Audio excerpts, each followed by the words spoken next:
점 이렇게 시간이 안 가는지 정말 버스 안에서 고인 이불 속에서 고인은 언제나 너에게 고인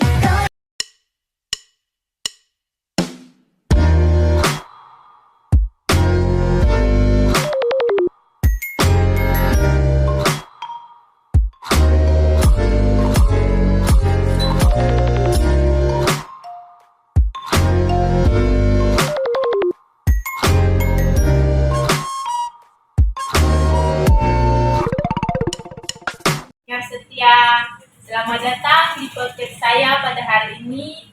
Pada hari ini kita akan membahas tema yang sangat penting dan sangat menarik untuk kita bahas, yaitu masalah psikologi kepribadian. Sebelum kita masuk ke pembahasan, terlebih dahulu saya akan perkenalkan nama saya dulu. Jadi nama saya Sirta Ali dan di sebelah saya, Nama saya Ayu Mafitasari. Hello Ayu. Hai. Terima kasih Ayu sudah meluangkan waktunya untuk datang di podcast saya pada hari ini. Ya, saya juga berterima kasih kepada Kakak Sirta telah mengundang saya ke podcast kali ini yang tema hari ini tuh sangat begitu menarik untuk kita bahas. Sebelumnya mohon maaf Ayu, saya hari ini kurang sedikit sehat, saya mengalami flu dan suara saya sedikit serak. Ya, tidak apa-apa. Sebelum kita masuk ke pembahasan, apakah Ayu sudah siap? Siap nggak ya? Ya, siap. Nah, baiklah, kita masuk ke pembahasan, yaitu bisakah Ayu menjelaskan secara singkat apa itu masalah kepribadian? Menurut saya masalah kepribadian itu pola pikir, perasaan, atau perilaku yang tidak sehat atau maladaptif yang secara signifikan dapat mengganggu kehidupan seseorang. Pola ini dapat menyebabkan kesulitan dalam kehidupan, misalnya kayak pekerjaan ataupun kesehatan mental seseorang sih. Lalu kira-kira menurut Ayu contoh masalah kepribadian, kepribadian itu apa saja sih? Setahu saya ya, masalah kepribadian itu sangat banyak. Namun yang saya ketahui dan saya pahami itu hanya 3, yaitu gangguan kecemasan, terus gangguan borderline personality disorder, dan gangguan kepribadian antisosial yang di dalamnya itu memiliki gejala-gejala yang berbeda-beda begitu. Bisakah Ayu menjelaskan secara singkat menurut Ayu yang Ayu ketahui apa itu masalah kepribadian, masalah yang Ayu sebutkan tadi antisosial. Coba Ayu jelaskan.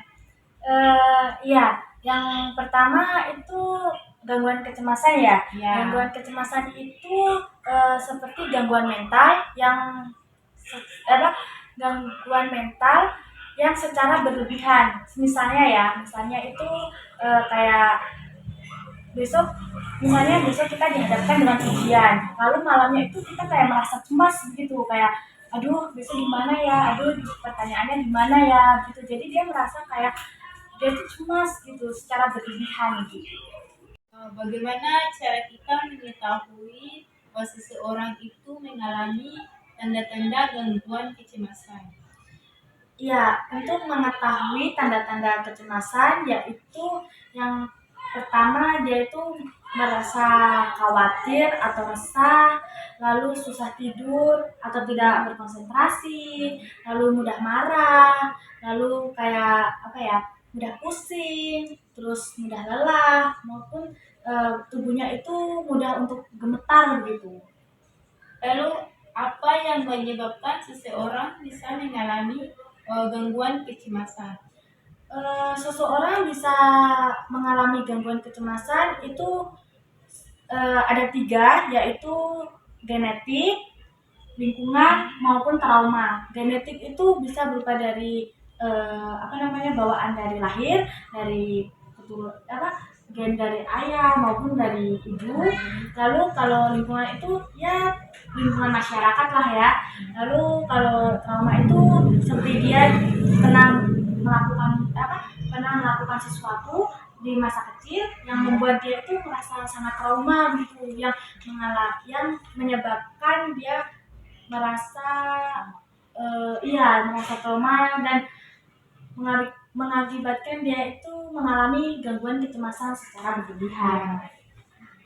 Jadi jika temannya Ayu mengalami gangguan kecemasan dan dia merasa resah dan khawatir, apa yang harus Ayu lakukan? Menurut saya itu kita dekati mereka dan memberikan bantuan, lalu mendengarkan ceritanya dengan penuh empati. Habis itu kayak tenangkan dia, kan dia cerita nih, kita menenangkan dia, lalu ajak dia berbicara itu lebih terbuka. Jadi kayak lebih terbuka tentang perasaannya atau tentang kecemasannya yang dia alami gitu.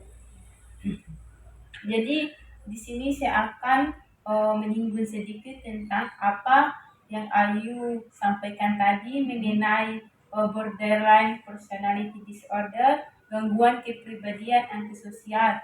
Bisakah Ayu menjelaskan secara singkat tentang kedua itu? Ya bisa. Jadi gangguan borderline personality disorder itu yaitu atau yang biasa disebut dengan gangguan mental ambang ya. Itu gangguan yang mempengaruhi cara pikir seseorang yang mengenai dirinya sendiri maupun orang lain. Lalu kalau yang gangguan kepribadian antisosial itu gangguan yang lebih cenderung tidak memikirkan perasaan orang lain gitu. Jadi dia hanya memikirkan perasaannya sendiri dan tidak memikirkan perasaan orang lain. Lebih singkatnya seperti itu sih. Jadi pembahasan kita cukup sampai di sini saja. Terima kasih Ayu sudah memberikan pemahaman tentang mengenai masalah kepribadian. Ya, saya juga berterima kasih ya telah mengundang saya di sini. Kita sudah menjelaskan berbagai gangguan, kecemasan, masalah-masalah kecemasan. Saya juga begitulah. Sangat terima kasih. Ya, Ya, terima kasih. kasih.